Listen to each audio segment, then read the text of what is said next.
Boa noite, pessoal. Estamos aqui para mais um encontro. Estou todo descabelado, mas isso é o que menos importa. Eu tinha pensado em começar hoje as transmissões sobre direito administrativo, de atos administrativos. Mas eu preferi, antes dar início a mais uma resolução, que é a 2227 de 2018, que disciplina a atuação extrajudicial civil dos membros do Ministério Público do Estado do Rio de Janeiro e seus respectivos instrumentos, né? Instrumentos são os meios pelos quais os membros do Ministério Público vão atuar, né? Nesse aspecto. Então nós, como em toda, eu já vou editando ela aqui, talvez eu não disponibilize ela agora e vou deixar para disponibilizar quando eu terminar, porque ela vai ser feita em 3 partes.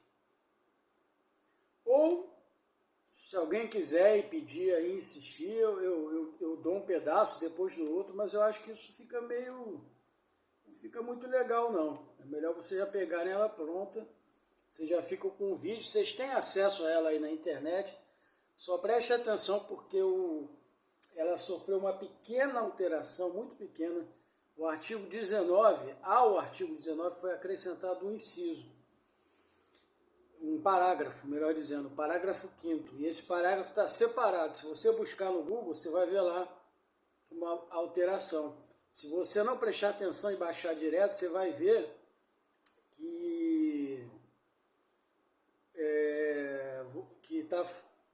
você não vai ver, na verdade, você vai baixar um arquivo que está faltando um parágrafo. Ela é uma resolução grande, pode ser que não faça muita diferença esse parágrafo. Mas também pode ser que o examinador, ao saber disso, use justamente esse parágrafo, por saber que muita gente distraída não vai atentar para a falta desse parágrafo no artigo 19, se eu não me engano. Apesar de que eu vou dar minha opinião. Eu vejo muita aula de professor, de cursinho e tal, sempre falando, lei nova, vai chover, não vai cair, vai despencar. E a verdade é que, na minha opinião, sabe, nem humilde, nem soberba, na minha opinião normal, é que o cara, quando está elaborando a prova, ele não está muito pensando nesses detalhezinhos não, entendeu? Eu vou sacanear os caras porque teve uma mudançazinha aqui. Eu nunca consegui reparar isso de fato, assim. É óbvio que é normal. A Lei 8666 foi revogada, em parte, né, quando passou a viger a 14.133. A partir daí, o que aconteceu? Ela passou a ser cobrada, mas era normal. Mudou a lei, passaram a cobrar a lei nova. E às vezes ainda ficaram cobrando, em algumas provas, um pouquinho da 8666, por conta dela ainda estar vigente em certos contratos. Mas isso foi muito pouco. E eu via cursos completos com a Lei 8666 ainda ali, sendo que ela não caía mais. Então tem certas coisas assim que, às vezes, professores que são excelentes, mas nunca participaram de banca, ou até participaram, falarem isso, mas isso eu acho que isso é meio bobagem. O importante é você entender os assuntos como um todo, ter o material completo, mas também não ficar nessa paranoia, olha isso aqui vai cair porque foi inserido semana passada. Cara, o cara que está elaborando a prova, eu não tenho nem ideia. Por exemplo, nós vamos ter a prova do MPRJ em maio, né, no dia 11, a prova para técnico. Cara, eu nem sei que dia essa prova vai ser elaborada, nem sei se ela é elaborada em um dia ou em vários dias.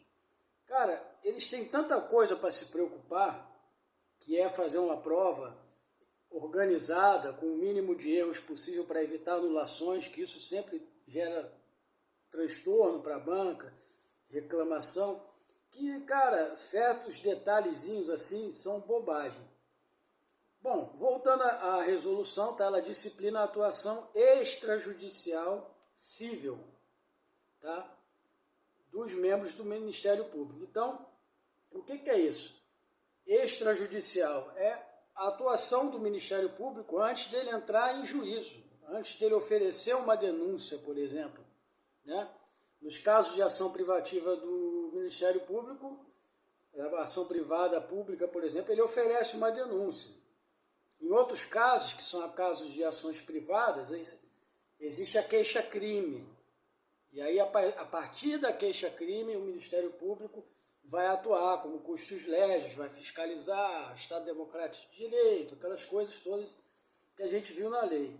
Uma coisa que me salta aos olhos, que eu já dei uma olhada aqui na lei, nós vamos lê-la de novo, até mais ou menos 1/3 dela, é a quantidade de coisas que a gente revisa ao estudar essa lei, não, essa resolução, né? É um ato normativo infralegal, certo? Então ela disciplina a atuação extrajudicial dos membros do MP, o Procurador-Geral de Justiça do Estado do Rio, no uso de suas atribuições, considerando a necessidade de serem estabelecidos parâmetros básicos para a atuação extrajudicial, considerando a necessidade de compatibilização da normativa interna, que as normas internas, com o disposto nas resoluções, aí ele bota 23, 82, do Conselho Nacional do Ministério Público, ou seja, para harmonizar as resoluções do MPRJ com aquelas do CNMP, para estarem em uníssono, para não haver divergências. Considerando que consta nos autos do processo MP número 2017, não importa, resolve, ou seja, ele resolve. Ele tomou essa resolução, o Procurador-Geral de Justiça, da época em que depois nós vamos até ver o nome dele quando chegar no final, não lembro mais. Então, no artigo 1 nós temos esta resolução dispõe sobre o quê? A atuação extrajudicial cível dos membros do MP do Rio de Janeiro. O que ela faz? Ela disciplina aspectos administrativos afetos à notícia de fato, que é a notícia que o MP recebe de alguém, ao inquérito civil, ao procedimento administrativo, ao compromisso de ajustamento de conduta, à recomendação, à audiência pública e à ação civil pública, e aos livros e demais registros. Ou seja, ela se aplica a todos esses exemplos aqui que foram dados. Né? Uma notícia de fato, né? Que nós vamos já saber o que é, um procedimento administrativo, que pode ser um procedimento administrativo disciplinar, como pode ser um procedimento administrativo ligado a licitações, por exemplo, ligado a um outro assunto, não disciplinar, ao compromisso de ajustamento de conduta, né, que é um compromisso que o Ministério Público oferece, por exemplo, para uma empresa que causou danos ambientais. Ele oferece, por exemplo, ao invés de processá-la, ele oferece antes um termo de ajuste de conduta. Para não processar, por economia processual, e porque a sua atividade na sua região gera empregos, e nós não queremos multar vocês e talvez quebrar a firma, ou trazer prejuízos que causem demissões, vamos fazer aqui com vocês um termo de ajuste de conduta. A partir desse ajustamento, vocês vão passar a atuar assim, assado, deixar de cometer esse erro aqui, passar a atuar de forma mais proativa, mais assertiva nesse outro aspecto aqui, e etc. A recomendação, a audiência pública, né, que fala-se muito sobre ela na Constituição, a ação civil pública, que também a gente fala na Constituição, já falamos dela, vamos falar mais um pouco, e aí a gente vem logo com o título 1, da notícia de fato e seu processamento. Né? A notícia de fato surge e aí ela é processada, né? Passa pelos trâmites legais pelos quais ela tem que passar. Ainda extrajudicialmente, a gente ainda está falando internamente do MP, o judiciário não está sabendo de nada que está acontecendo, por isso é extrajudicial. E o que ela é? A notícia de fato, segundo a própria lei, é qualquer demanda dirigida aos órgãos de execução do MP, de primeiro e segundo graus, né? Da parte das promotorias ou da parte das procuradorias, com conforme as atribuições das respectivas áreas de atuação, né? Se é uma notícia de fato criminal, ela vai para a área criminal, se ela é civil, ela vai para civil, se ela é da família, vai para a família e por aí vai, né? Podendo ser formulada presencialmente ou não, ou seja, o camarada pode ir lá e relatar, ou pode ligar, enfim, pode mandar um e-mail, né? Também entendendo como tal a realização de atendimentos e a protocolização de notícias, documentos, requerimentos ou representações. Ou seja, tudo isso também é considerado notícia de fato. Realização de atendimentos, protocolização de notícias, documentos, requerimentos. Certo? Vocês lembram? A gente estudou isso. Quais são os órgãos de execução do MP? Talvez você não lembre mais. Então eu fui e botei aqui. Procurador-Geral de Justiça, Colégio de Procuradores, Conselho Superior do Ministério Público, Procuradores de Justiça e Promotores de Justiça, né? A gente precisa lembrar dos órgãos de execução. Temos também os órgãos superiores, mas não vamos falar deles agora, já falamos, mas em um momento oportuno alguma resolução dessa vai trazer essa necessidade de lembrar desses conceitos que estão lá na Lei 8625, que aliás estamos meio parados com ela, temos que voltar. E eu deixei mais alguns comentários ali interessantes que eu pesquisei e copiei e colei, tá? No material para não ficar só a letra seca. Parágrafo 1º, né? Caso as informações sejam prestadas verbalmente, deverá o órgão de execução, que é quem vai receber, como eu acabei de falar quais são os órgãos, reduzi-las a termo, que é passar para o papel, ou gravá-las em mídia adequada, né? Pode filmar, né? Por exemplo. Parágrafo 2º. A notícia de fato anônima ou a inobservância de qualquer formalidade exigida não autoriza o seu indeferimento liminar, quer dizer, provisório, salvo nas hipóteses do artigo 5º desta resolução. Aí nós vamos ver que só nas hipóteses do artigo 5º é que a notícia de fato anônima ou que não cumpra com alguma formalidade deva ser indeferida de pronto, certo? Ela não deve ser, a não ser nos termos do artigo 5º, já vamos chegar nele. Terceiro, a notícia de fato deverá ser registrada em sistema informatizado de controle e distribuída livre e aleatoriamente entre os órgãos ministeriais com atribuição para apreciá-la. Isso é semelhante ao sistema de sorteio dos juízes. Você recebe a notícia de fato, que é uma espécie de denúncia, né? Não é denúncia porque não é criminal, tá? Mas equivale na parte criminal à denúncia, né? A notícia de fato ela vai ser registrada num sistema e distribuída aleatoriamente. Esse sistema tem um sistema lá de um software que distribui, procurador tal recebe ela, sabe, sem saber. Não é assim, alguém lá responsável pega, essa aqui é para você, essa aqui é legal para você. Não, tem que ser aleatório. Pelo princípio constitucional, inclusive, da impessoalidade. O cara não pode ir lá, um procurador, um promotor, escolher o que ele quer. Eu quero essa aqui eu não quero não, essa aqui não me interessa, não. É sorteio, é de forma aleatória, né? Aí vamos aqui para o parágrafo 1º. Quando o fato noticiado for objeto de procedimento em curso, a notícia de fato será distribuída por prevenção. O que é prevenção? Né? O membro já vai estar prevento. Porque quando o fato noticiado ele já estiver acontecendo, né? E vamos supor que seja uma notícia nova sobre um fato que já está em curso dentro do Ministério Público. Ele está prevento. Prevento é o seguinte, tá? Ele vai ser distribuído por prevenção. A pessoa, o promotor, o membro ou o procurador que já está cuidando daquele fato anterior, que tem relação com esse novo fato noticiado, ele está prevento, pertence a ele, porque ele já está cuidando do caso.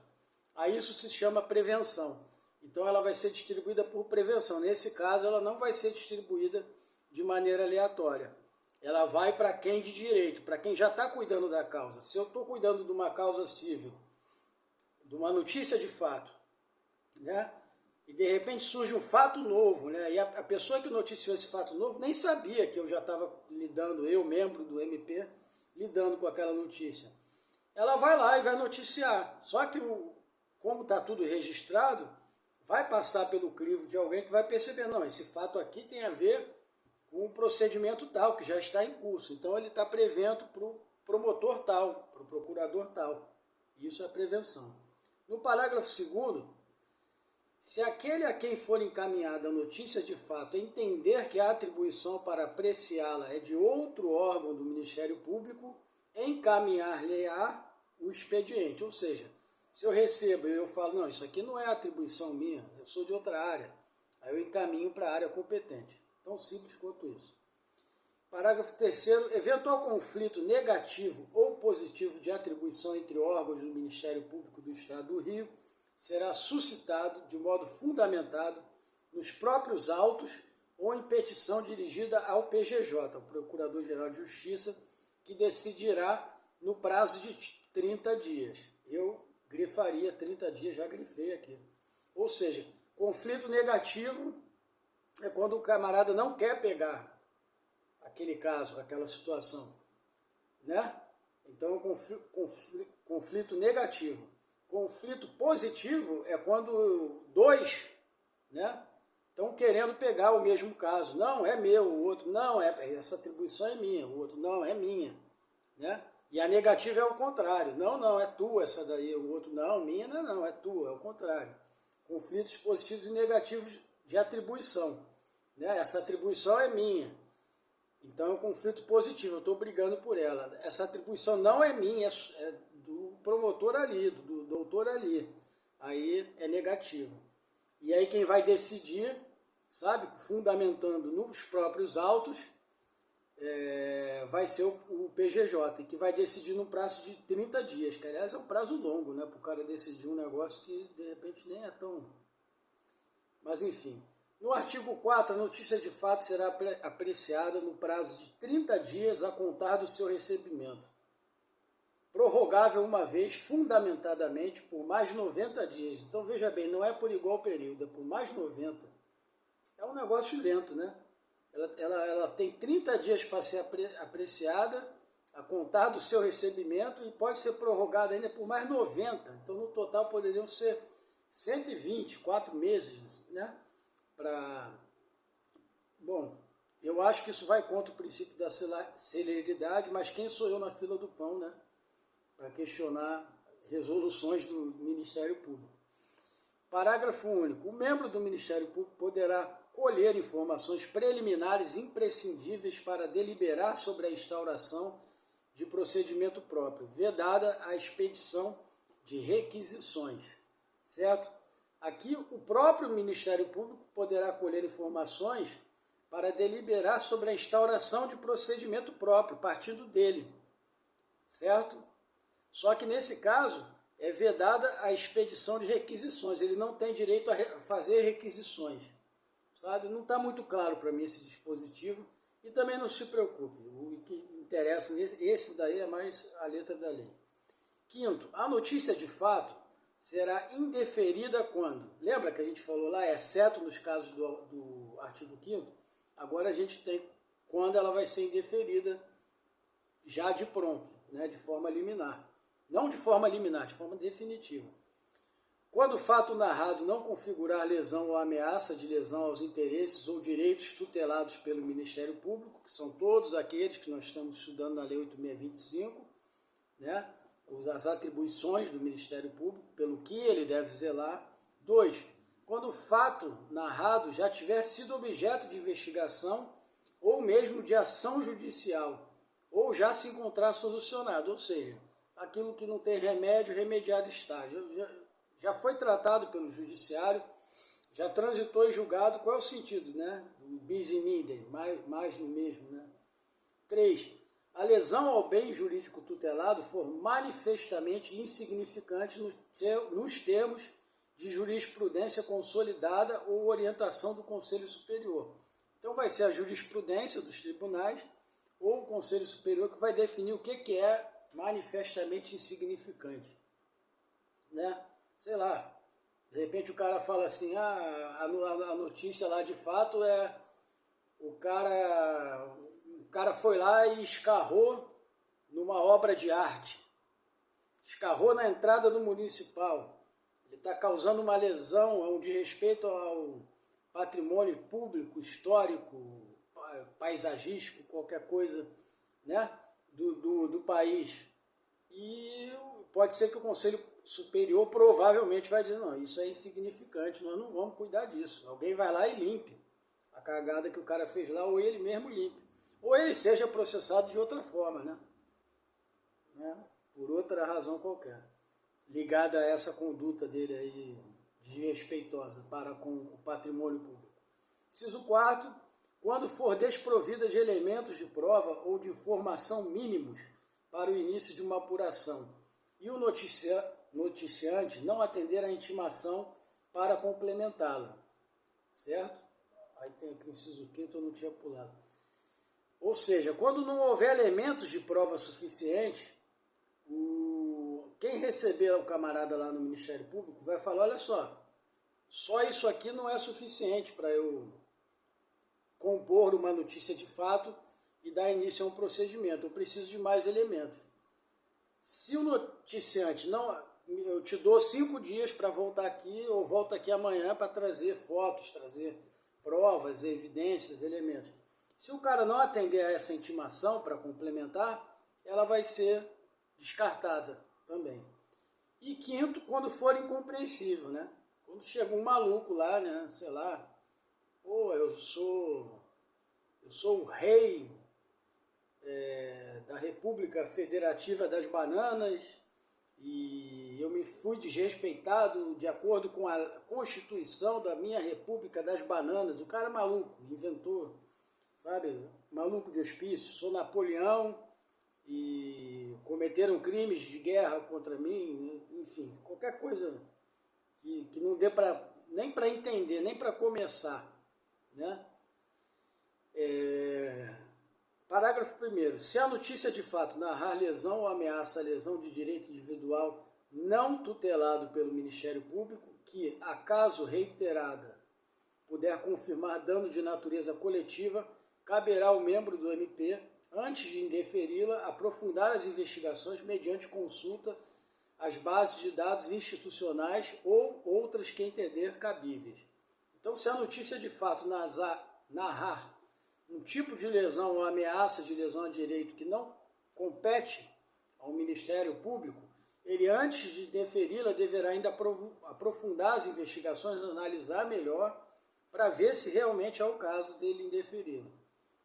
No parágrafo 2º, a notícia de fato que narrar lesão ou ameaça lesão a direito individual não tutelado pelo MP será indeferida, podendo, contudo, ser utilizada como lastro probatório em procedimentos que envolvam a investigação da matéria sob a ótica coletiva. Ela vai ser indeferida, mas ela pode servir de lastro probatório em outros procedimentos, certo? De repente ela, por si só, não serve para nada, mas ela pode municiar em uma outra notícia de fato, numa outra situação qualquer, na atuação do Ministério Público. Correto? No parágrafo 3º, na hipótese do parágrafo anterior, o noticiante será orientado a procurar os órgãos competentes para a solução de conflitos na esfera extrajudicial ou a buscar auxílio técnico de advogado ou defensor público, recebendo, em sendo o caso, a informação de que a matéria já é objeto de investigação sob a ótica coletiva, com indicação do número do procedimento correspondente. Ou seja, no caso lá anterior, né, o noticiante será orientado a procurar os órgãos competentes, porque em princípio não cabe ao Ministério Público, para a solução dos conflitos na esfera extrajudicial de preferência, sempre é melhor. Ou a buscar auxílio técnico de advogado ou defensor, se ele não puder pagar advogado, em sendo o caso, a informação de que a matéria já é objeto de investigação sob a ótica coletiva com a indicação do número do procedimento correspondente. Enfim, é um artigo autoexplicativo. Enfim, eu acho o seguinte, eu vou parar no artigo 6º mesmo, eu estava com a intenção de ir muito mais além, mas eu não vou não. Eu vou trabalhar essa resolução bem devagar, ela é muito importante, ela é longa. Pode ser que hoje mesmo eu faça um vídeo de continuação, ou amanhã eu retome constitucional, a parte que falta para acabar o artigo 5º, e siga com mais um pouquinho dela e comece direito administrativo. Vamos tentar trabalhar assim por pedaços, tá? E vamos parar por aqui. Vocês já tiveram pelo menos uma introdução de que se trata essa resolução, e a partir daí vocês já podem baixá-la e lê-la. Eu já estou com ela aqui, eu organizei, porque quando eu baixei veio uma bagunça, tudo rabiscado, e deu um trabalho para organizar, para botar ela de forma legível, organizada, mas eu pretendo liberar quando eu terminar essa resolução, que pode levar aí mais ou menos uma semana. Vocês que sabem, vocês já podem baixá-la e ir lendo, e depois pegar a minha comentada, porque eu estou inserindo uma série de comentários interessantes nela, tá? E assim que estiver pronto, eu vou disponibilizar, ok? Eu vou ficando por aqui, um forte abraço e boa noite. Mais uma coisa, lembrei agora. Um aluno me procurou interessado em mentoria. Eu estou relutante, mas se houver um grupo pequeno que possa se organizar entre si e vir até mim buscando mentoria para esse concurso, tudo relativo a ciclo de estudos, redação, eu corrijo redação, entendeu? Eu tenho minhas redações para mostrar, redações em que eu gabaritei em concurso, redação que eu tirei 940 no Enem, eu sei corrigir uma redação, entendeu? Tudo isso estaria dentro do pacote da mentoria, eu não ia cobrar pela redação em si, eu cobraria pela mentoria. E então é um grupo de 5 a 10 pessoas, né? Menos que isso, talvez 3. Vamos botar de 3 a 10 pessoas no máximo. Mais de 10 eu não tenho como atender. Não vou assumir um compromisso que eu não posso cumprir. E eu faria um preço, quanto mais gente, um preço menor. E um preço módico. Eu estou começando agora. Eu já pretendia fazer mentoria há muito tempo. Nunca tinha falado nisso, mas partiu de inscrito do canal falar comigo, entrou em contato comigo inclusive. Eu devo começar com ele. E quem tiver interesse, fale comigo também, que aí a depender eu posso juntar, vamos supor que eu junte 5 pessoas, aí eu posso fazer um preço mais baixo, atender a demanda, porque incluiria tudo isso que eu estou falando, vademecum, ciclo de estudos, uma planilha individual para cada um, tá? Pelo menos 2 reuniões semanais coletivas via Google Meet, por exemplo, e o meu WhatsApp disponível para a pessoa me mandar mensagem, pelo menos uma vez por dia, tirando alguma dúvida. E algo mais ainda que eu possa oferecer, a gente pode ainda negociar isso, conversar a respeito. Mas é preciso que haja um grupo, que se forme um grupo mínimo, pelo menos a partir de 3 pessoas já dá para a gente pensar em fazer alguma coisa, ok? E então tá aí a proposta, já que me foi proposto isso, eu estou fazendo essa contraproposta. E aí a gente negocia a forma de pagamento, preço, e se quem tiver interesse, eu tenho certeza que vai ajudar muito. Eu tenho muita coisa que eu posso acrescentar, que eu posso ajudar. Inclusive na parte da redação. Modéstia à parte. Redação com temas de conhecimentos gerais. Assim, dá para a gente trabalhar muito mesmo. Fazer daqui para lá, pelo menos, cada um produzir 30 textos e tê-los corrigidos de acordo com a correção que está no edital da banca. Depois a gente pode voltar nisso, tá bom? Então é isso. Está lançada aí a proposta. Quem tiver interessado, entra no e-mail lá, mpriodejaneiro@gmail.com. Entre em contato comigo, que eu passo o meu WhatsApp pessoal, como eu passei para essa pessoa que já entrou em contato, e aí a gente conversa e a gente decide isso de 5 a 10 dias no máximo também, porque senão não vale a pena. Daqui a pouco falta um mês para o concurso. Quer dizer, nós temos aí, dia 4, nós temos 3 meses e 1 semana. Então, no máximo, em 1 semana, a gente tem que decidir se abre ou não esse sistema de mentoria. E aí fiquem em contato comigo, mandem mensagem, fiquem à vontade. Tem lá o e-mail. Através do e-mail eu passo o WhatsApp. Eu só vou passar meu WhatsApp pessoal para quem realmente estiver interessado. E a gente combina, ok? Um grande abraço e boa noite.